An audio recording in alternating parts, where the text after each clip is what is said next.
ಅವನ ಕಾರ್ಯವೆಲ್ಲವೂ ಕೂಡ ಸಫಲವಾಗುವಂತದ್ದಾಗಿರ್ತದೆ. ಹಲ್ಲೆಲೂಯ. ನಿಮ್ಮ ಕಾರ್ಯಗಳು ಕೂಡ ಸಫಲವಾಗಬೇಕಾ? ನಿಮಗೆ ಒಳ್ಳೆ ಆದಾಯ ಬರಬೇಕಾ? ನೀವು ಮಾಡುವಂಥ ವ್ಯಾಪಾರದಲ್ಲಿ ನೀವು ಅಭಿವೃದ್ಧಿ ಕಾಣಬೇಕಾ? ನೀವು ಮಾಡುವಂಥ ಕೆಲಸದಲ್ಲಿ ನಿಮಗೆ ಒಂದು ಒಳ್ಳೆ ಪೊಸಿಷನ್ ಬರಬೇಕಾ? ದೇವರಲ್ಲಿ ನೀವು ಆಶೀರ್ವಾದ ಹಾಗಾದ್ರೆ ಏನ್ ಮಾಡಬೇಕು? ದೇವರ ವಾಕ್ಯವನ್ನ ಧ್ಯಾನಿಸುವವರಾಗಿರ್ಬೇಕು. ನಾವು ಒಂದು ಸತ್ಯವೇದ ತಗೊಂಡು ನಾವು ಯಾವಾಗಲೂ ಇದು ನನ್ನ ಹೆಸರು ಸತ್ಯವೇದ ತಗೊಂಡಾಗ ಏನಿರ್ತ ಹೇಳ್ರಿ, ಸ್ಟಾರ್ಟಿಂಗ್ ತಗೊಂಡ್ಮೇಲೆ ನಾವೇನ್ ಮಾಡ್ತೀವಿ, ನಮ್ಮ ಹೆಸರು, ನಮ್ಮ ತಂದೆ ಹೆಸರು, ನಮ್ಮ ಊರು, ನಮ್ಮ ಡೇಟ್ ಆಫ್ ಬರ್ತ್, ನಮ್ಮ ಮೊಬೈಲ್ ನಂಬರು, ಯಾರು ಇಸ್ಕೊಂಡ್ರು, ಯಾರಿಗೆ ತಗೊಂಡ್ವಿ, ಎಲ್ಲ ಡೀಟೇಲ್ ಬರ್ತಿರ್ತೀವಿ.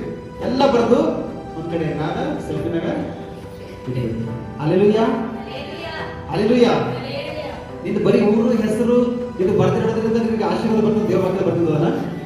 ಹಲ್ಲೆಲೂಯಾ. ನಿಮ್ಗೆ ಆಶೀರ್ವಾದ ಬೇಕಂದ್ರೆ ಏನ್ ಮಾಡ್ಬೇಕು?